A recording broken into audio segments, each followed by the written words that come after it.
important. Lynn, is it different this go-round? Is it that much more important for these candidates to really get in their campaign, get those last-minute support votes? It's always important. It's even more important. But the Florida of 2016 is different than the Florida of 2012 and 2008. So? Why? What's going on? Well, you have some shifting demographics.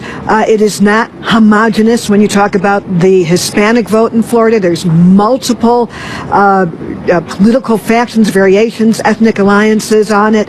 So there's different voting blocks between the different parts of Florida, above and beyond that famous I-4 corridor where people go, the senior vote, the Jewish vote. You've got the whole loaf, many loaves, and it's trickier for candidates. And you have overlying it, you have Marco Rubio in the Senate race, who, if we roll back time a little bit, was one of the biggest critics of Donald Trump during the primary, one who never got it out effectively, but did attack Donald Trump on some of the themes that Democrats would much later pick up on, from Trump University, from the business dealings to just his treatment of small business vendors. Real estate with his name on it, but then people don't necessarily. Right. There are some residents who are campaigning to try and get the name off certain properties. But he couldn't. Rubio never really mounted that argument, and now they're all, you have the challenge for Republicans in this crucial last weekend. We can't say it enough. A lot of people are already in a camp, but if they haven't voted, you got to get them out to vote.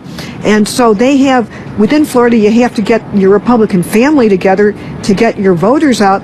Why Clinton has to just get out the votes, which they can identify. They're not trying to turn out votes for Trump. They have to get out the people who they know are there, if only they could get them to the poll. Right. Florida critical this go round, very different in part what Lynn was talking about, but North Carolina, is vitally important. Perhaps North Carolina could be what people saw in Florida back in 2000 in terms of it being a very important race going into. No one knows what the outcome will be, but why is it North Carolina has become a neck-and-neck race for Donald Trump and Hillary Clinton? So North Carolina, my home state, I think is the most fascinating state in this race right now. Ohio, in my view, Fred, is sort of starting to slip away from the Clinton camp. Florida, I think there's some encouraging signs for Clinton, and that with 29 electoral votes, that might be the key. But North Carolina, a state that Obama won by a mere 14,000 votes in 2008, that he lost narrowly to Michelle Obama likes to, remind people a difference of 2 votes per precinct. Per precinct, right. In 2012, Mitt Romney won it. Now, as you're saying, right, there's a different demographic shift. There are a lot of transplants, college-educated white voters. The Latino population is growing. There is a motivated progressive movement in the state. Yes. Reverend Barber, who's on CNN from time to time, that is driving people out.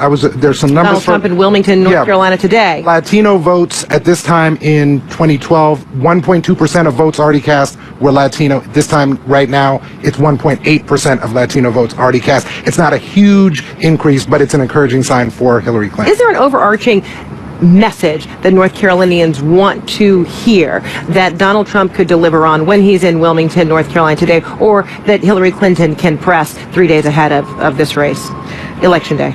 It is this intangible thing that you have to get out there to figure out what is it you really don't know this late in the game. And it could be that you just need to be motivated, and that you really were kind of in a camp, you didn't want to confirm it, and so in some ways this negative campaigning that you're hearing in the end is trying to say, you might not like me, but I'm better than my rival. All right. Oh, no, go ahead, Fred. I was going to just say that the negative message against the other candidate has been the best message for both of these candidates. Great. Because if you can't make the sale for yourself, at least say, I might not be the best thing, but this person is totally unacceptable, which is why you actually are hearing Donald Trump say that more. Hillary Clinton has been on that. All right, Lynn, David, we'll be right back with much more on this. So much more live from the nation's capital after this.